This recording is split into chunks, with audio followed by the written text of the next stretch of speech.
Hello, basketball fans. This is Fantasy Basketball Analyzer. That's DJ Rex, if I haven't introduced him. And it's me, DC.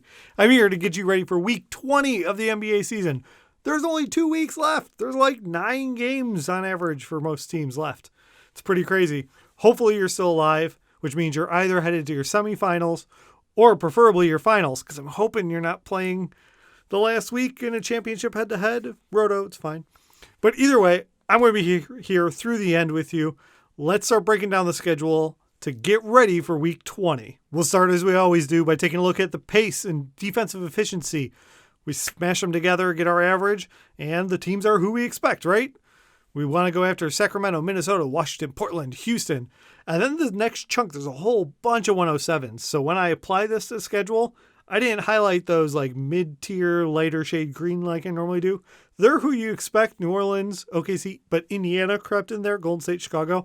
But at some point, if you look at this, it's a lot of 107s. That 108 is what we're always trying to attack all season long. And we've got some 109s and 110s, great. But that's where I kind of made the cutoff. We're going to get a little stingier here because you're playing to win it. Down at the bottom, New York, Utah, Lakers, Miami, Phoenix. So no shocks. Let's take it and apply it to the schedule. So here's what our strength schedule is looking like. Right away, it should jump out. Detroit's got 5 games. We talked about it in prior weeks.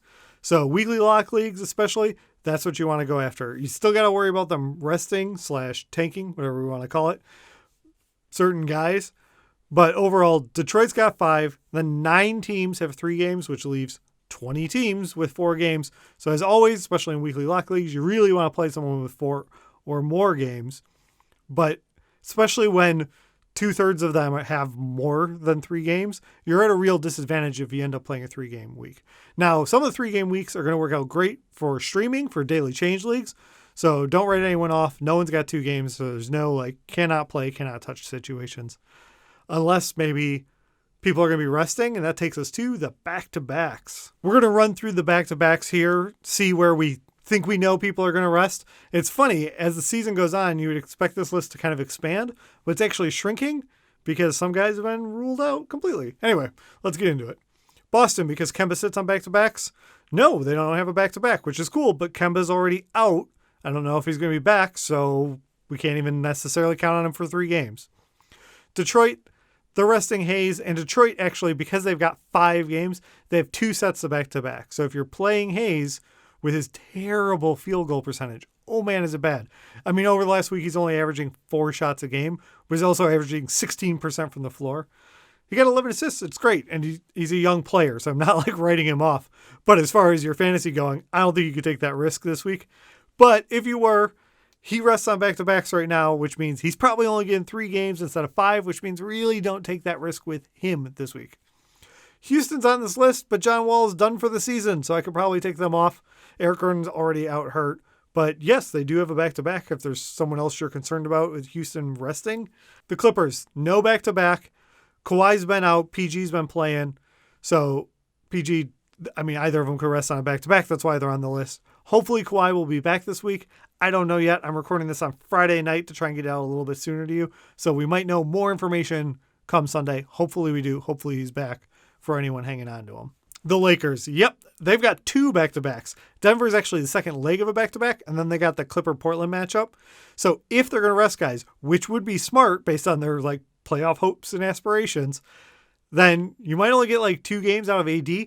I don't know yet because I don't think there's been a back-to-back since AD came back. Also, there's talk that LeBron will try to come back, and that would be great. But I also don't know if they're going to push the stuff on the back-to-backs. So be cautious, because if that 4 game turns into only 2 in your big matchup, you could pull out all your hair and end up looking like me. Memphis, they've got a back-to-back, so I expect Triple J to rest there, be on alert. OKC, they've got a back-to-back, which means Lou Dort is probably going to rest. And probably some other guys, because they're tanking. The notes are fun. Go read the player notes on, what do they call now? NBC's Sports Edge or whatever, where they're just blatantly calling out the tanking, called him Tank Commander, actually, I believe is the Lou Dort note. He's not alone there. Luckily, the young guys are still playing in general. Not that Dort's that old. And then Washington's always been on this list. Yes, they have a back-to-back, but they're not resting Beal. They're not resting Russ. They're just on here out of habit. But there's only one more week, so why would I take them off my checklist now just because they're playing everyone? All right, my daily change league mates. Here we go. Let's talk about streaming, break down where we can really attack it. Off the bat, you know what I'm going to say. It's Detroit with the 5-game week. If you got someone from Detroit that you can play and get 5 games, that gives you an edge. Let's look at the bottom of how many games are being played throughout the week, and it's pretty streaming friendly. Almost like, how do we even build a strategy here? Monday, 8 games. Tuesday, 7. Wednesday, 9. Thursday, 7. Friday, 10. Saturday, 7. Sunday, 8. So less than 8 means, yeah, you can stream it. So Tuesday, Thursday, Saturday with 7 games. That's where we really want to attack. But 8, you could probably get it in. That's only 16 teams playing. It's half the league. There's a good chance you can rotate someone in. Sometimes you can even get a 9 in there for the Wednesday, which really means Friday is the only no. But we're going off these standards, right? So we're not going to consider Wednesday or Friday as streaming days, and we're going to build our schedule around that to plan ahead. So Detroit's got the 5 games, and it's great because they don't even play on the 2 highest volume days. They attack all of the other days. So if you have viable players from Detroit, this is the week to roll them out there. Hopefully, if you don't have them yet, I'm recording the video early. Maybe we can scoop them out before people notice how great it's going to be for streaming. The second tier after that, Golden State and OKC. They both have 4 games, and you can get all 4 of them on streaming-friendly days, right? They play on the main 3, and then if you see, this week I added these black boxes around some back-to-backs because I wanted to do a bigger thing. So they've got this. Golden State starts off the week with a back-to-back. They play the Pelicans on twice. So even though there's 8 games on Monday, maybe you can still get someone from Golden State in. Also, Golden State's going to be tough, but we'll talk about them in the waiver show that we put out on Sunday. But if you take a look, you could get 4 games there probably. Maybe you miss out on Monday, but you've still got 3 good streaming days, and you love the matchups. Pelicans twice, OKC twice. That's a great week to attack. OKC, 4 games that you can get in there, and Sacramento, the Warriors twice, and then Sacramento again. That's a really favorable schedule. Both of those, you're going to get the players in. They're pretty soft matchups, high-paced games. I really like those. Now, if you want to go down and get a little bit sneakier, there's a couple teams with 3-game weeks that have favorable schedules because of streaming. So if you look at Brooklyn, which I mentioned last week too, they had a lighter load, but they played on the right days. Same thing's happening. They only got 3 games, but they're all on the 7-game days. So you can probably get them in. It's Milwaukee, Dallas, Denver. No one terrifies you, but they're also not plus matchups. They're just neutral. But if you've got someone like, say, Jeff Green, we'll talk about him more tomorrow. We talked about him last week. Just hang on to him. I mean, that's the thing about mentioning OKC already. I recommended OKC guys last week. If you've still got them, you're probably sitting pretty ready to go for this week, and that's great. Same thing's going to go if you happen to be playing someone from Brooklyn. You know, this is streaming, so you cut the guys and try and get them back. It's not killer. Planning-wise, you don't have to burn a roster move if you've got a guy that you want to keep and to really stock up or be ready for these injuries and unexpected sitting that we're all dealing with right now. And then down at the bottom of the grid, same tier as Brooklyn. How could I skip over Toronto? Only a 3-game week. They play the Clippers, Washington, Memphis.